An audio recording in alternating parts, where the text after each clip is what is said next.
एक अशरा गुजर चुका है, लेकिन कभी गज़ा की आवाम ने मौसीक़ी की महफिल में शिरकत नहीं की।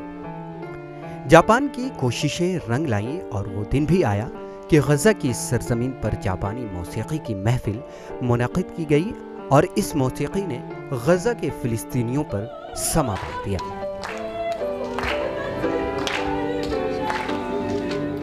यह महफिल गुज़िश्ता इतवार के दिन हिलालुल अहमर थिएटर हॉल में मुनक़िद की गई, जिसमें तकरीबन 300 फ़िलिस्तीनियों ने शिरकत की।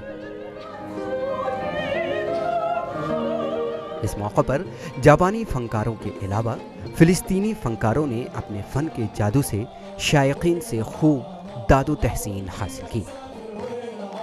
بالنسبة لي أول مرة أشوف حفلة بيانو كتير حبيتها، كتير مبسوطة إنها كانت إشي جديد في غزة كمان، كتير مبسوطة للدعم اللي بيوصلنا وإشي جديد كتير حلو، وحسيت هيك تفاعل كتير أساسا مع الفلسطيني، يعني كتير إشي حلو الحمد لله।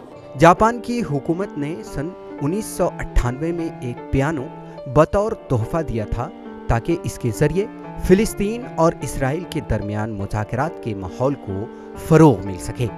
लेकिन सन 2014 में गज़ा पर इसराइल ने मुसलसल कई दिन तक हमले किए, जिसके नतीजे में गज़ा का आर्ट थिएटर मुनहदिम हो गया।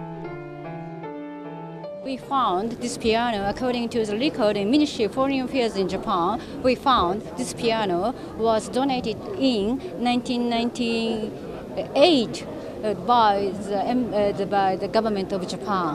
So we discussed about this issue with the Ministry of Culture, and the Ministry of Culture they kindly they requested to host this concert to appreciation for Japanese government for this piano.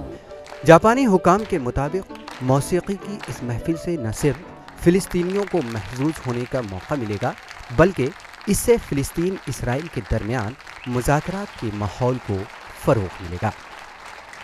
Bureau report, ETV Bharat.